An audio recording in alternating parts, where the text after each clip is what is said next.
Hi guys, this is Miss Kaufman and Miss Whiteman coming to you today with the first day of lessons in learning about forces. Now we've already done and talked about motion. We've learned some things like how to calculate speed, how to calculate acceleration. We've learned a little bit about distance time graphs. And this is kind of the next thing. This is our next thing in this. And so you are going to need to get out your motion and forces study guide. And it's a real short study guide. There's only like 14 things on it. So this is not going to be difficult at all. All right, so the definition for a force is probably the easiest definition I teach all year long. A force is literally a push or a pull. That's it. If you push something, you are applying a force to it. If you pull something, you are applying a force to it. Anytime you change the motion of an object at all, you are using a force to do that. All right? And I'm just going to briefly visit about the three types of forces. You don't have to write this down on your study guide. The three types of forces are contact forces, gravity, and friction. Now let's go back here and look at this first one. Everything we're going to be learning about from here till the end of school about forces is going to fall into the category of being a contact force. This occurs when one object pushes or pulls another object by touching it. The first object is applying a contact force to the second object. And as we progress through this, you'll see that that's pretty much everything we're going to be learning about. Most of you have at least heard of the force of gravity. And it is the force of attraction between two masses. The greater the mass, the greater the gravitational force between two objects. The smaller the mass, the less. Wait a minute, sorry. Let me go back over here. I need to scroll it. The less the gravitational force between two objects. So if you understand that definition, that literally means every object that has mass has some form of gravitational force. However, we don't really notice that here on planet Earth because everything is being attracted to this planet. Our planet has so much bigger mass than anything else that it kind of makes all the other gravitational forces that occur seem like they're not even there. Where you can really see this though is in space when you're away from the Earth, and they've actually done some neat little experiments where they have shown small objects, even like two pins, will be attracted to each other and begin to orbit each other. It's pretty amazing. All right, and then friction is a force that resists motion between two surfaces that are pressed together. And when I'm in class, I'm going to have my kids do this. And we're going to rub it real hard, and you've all probably done this before, and you know your hands get really warm. That is because you are creating heat from the frictional force between your two hands. There's a resistance there. So let's move on down here now to net force. And this is number 9 on your study guide. Net force is the overall force acting on an object when all of the forces acting on it are combined. Very rarely is there just force in one direction or by one object on anything. You might be wondering what this little rolly cart is up here. When I teach this in class, I'm going to have some people come up and kind of demonstrate some of this. If I am pushing on this cart and there's nobody on the other side, it's rolling away. That means the net force that's acting on this is me pushing it this way. There's actually also a force of gravity that's pulling it down, but we're not going to worry about that this year. If I had somebody on the other side who was pulling it in the same direction I'm pushing, then all of the forces from them and me would both be combined to get the net force. Okay? What is meant by a balanced force? And this is number 8 on your study guide. We say that if the net force on an object is 0, the forces acting on the object are balanced. Balanced forces have the same effect as no force at all. That is, the motion of the object does not change. Balanced forces act on a single object. I want to show you a picture right quick. This could be going on in my classroom on the day that I'm teaching this. I'm going to have somebody pushing on this little rolly cart from one side and another person pushing on it from the other side. And I'm going to ask them to push with the same amount of force. Miss Whiteside, is that rolly cart going to go anywhere? Nope. It's going to stay right there. So here's what I'm going to tell you. That the net force on the rolly cart is 0. There's no forces. I take that back. It's not moving any. It would be as if we quit touching it, and now there is no net force on it, and it's not moving at all. So I'm going to come back and tell you what these ends are here in just a minute. Actually, that's what I'm doing next. In the SI, or metric system, we measure forces in a unit called newtons. And this is going to be number 11 on your study guide. 1 newton is the amount of force that it takes to accelerate 1 kilogram of mass 1 meter per second. And that's not a mistake, okay?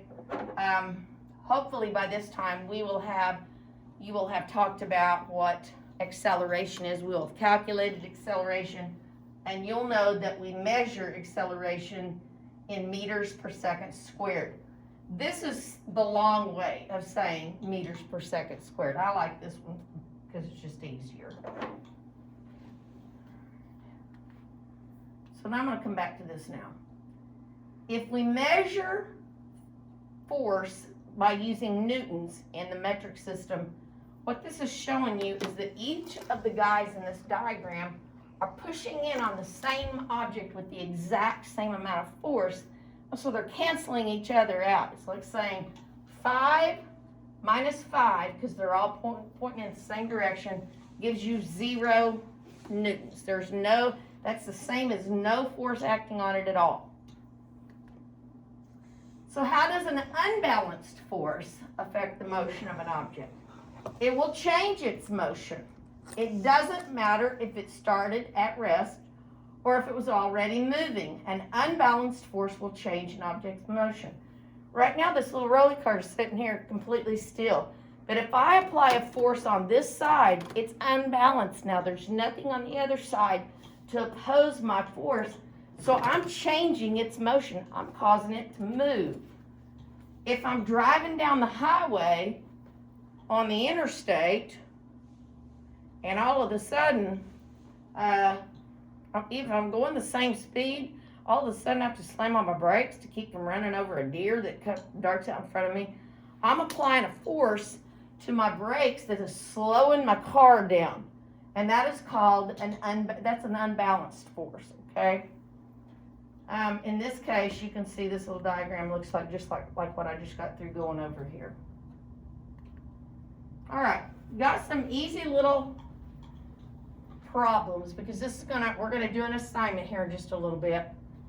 If you look at this, anytime you had, let's say I had 2 people standing on one side of the cart, applying 5 newtons of force each, and on the other side I had somebody pulling it with 10 newtons, then what's going to be the total amount of force on this object? Ms. Whiteside, do you know? So we've got 2 applying 5. Yep. Plus somebody applying 10. Well, then that would be 20. That's right. We would have a sum of 20 newtons, and everybody's moving in the same direction. So if you've ever had to move something heavy, that's how you do it, isn't it? You get several people to help you, and all of those forces add together. All right, occasionally you'll be in a situation where this happens sometimes. Well, I'll got a better example of this in just a minute. If I have an object that somebody is pushing on, even this little rolly cart with 5 newtons of force, but on the other side I have somebody that's like maybe bigger and stronger, and they're pressing in the opposite direction with 10 newtons, what's going to happen? Is that going to be a balanced, first of all, is that a balanced force? Nope, not No? balanced. Because what's going to happen is I'm going to subtract. I'm going to say 10 newtons minus this 5 newtons equals 5 newtons. And you notice over here, the arrow is pointing in the direction of the motion. So if there's an unbalanced force, the little arrows tell you what direction the motion is in. And then there's this one. This is kind of like what we were talking about a minute ago. If I have two people that are applying the same amount of force to a single object, and here they just cancel each other out, don't they?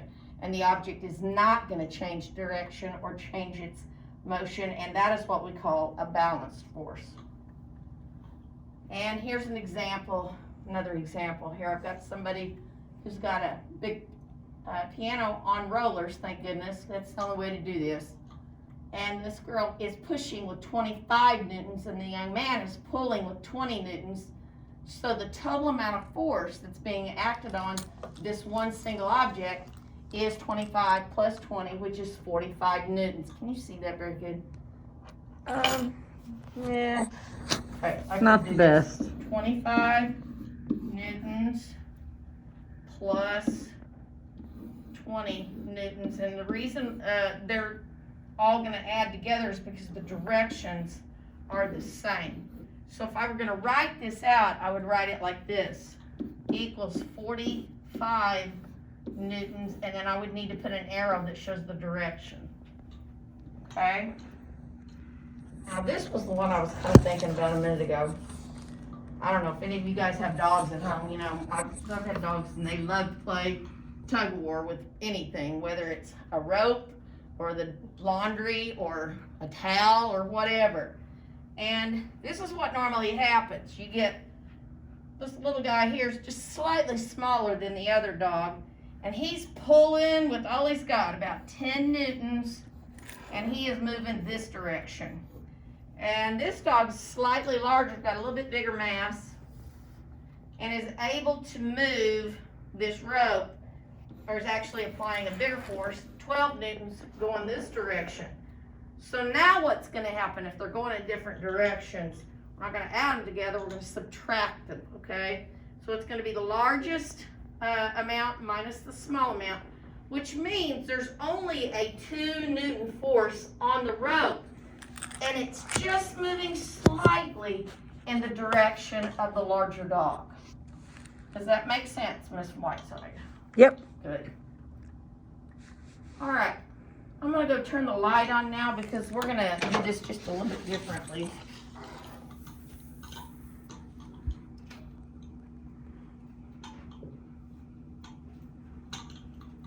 Okay, this is actually part of the assignment that you'll be doing. Just as soon as we get to this point, I'm gonna have you'll be. If you're at home, you're going to have to do this digitally. If you're at school, you're going to do it on paper.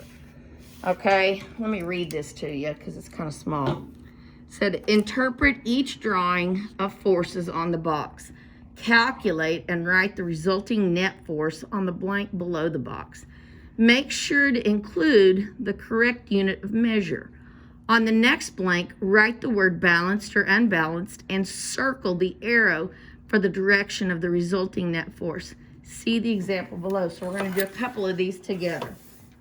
Okay, so this one's easy. This is like if you're pushing a box with 225 newtons, well, the only force that's applying to the box is you, and it's 225 newtons.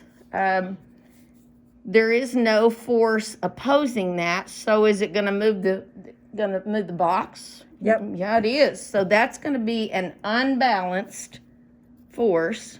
So we're going to write that in here.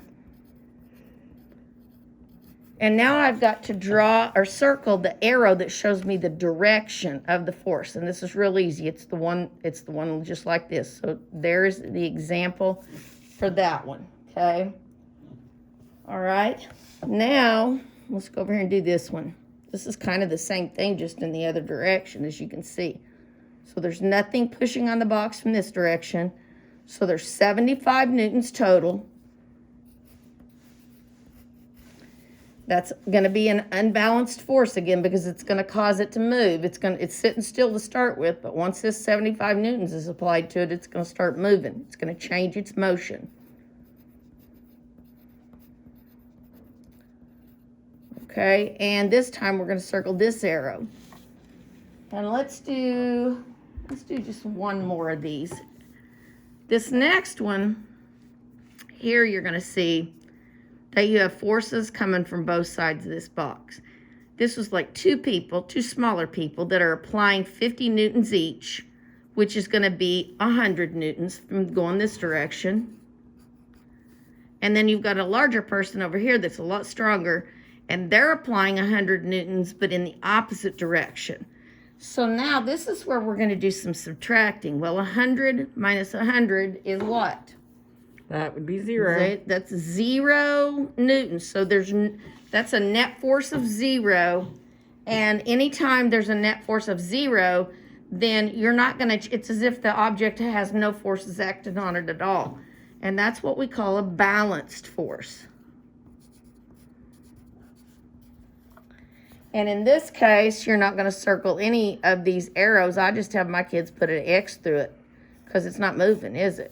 Nope. Okay, so from this point, what you'll do is download this and do the rest of the assignment, and then there will be a place in the lesson for today for you to submit it. Thank you.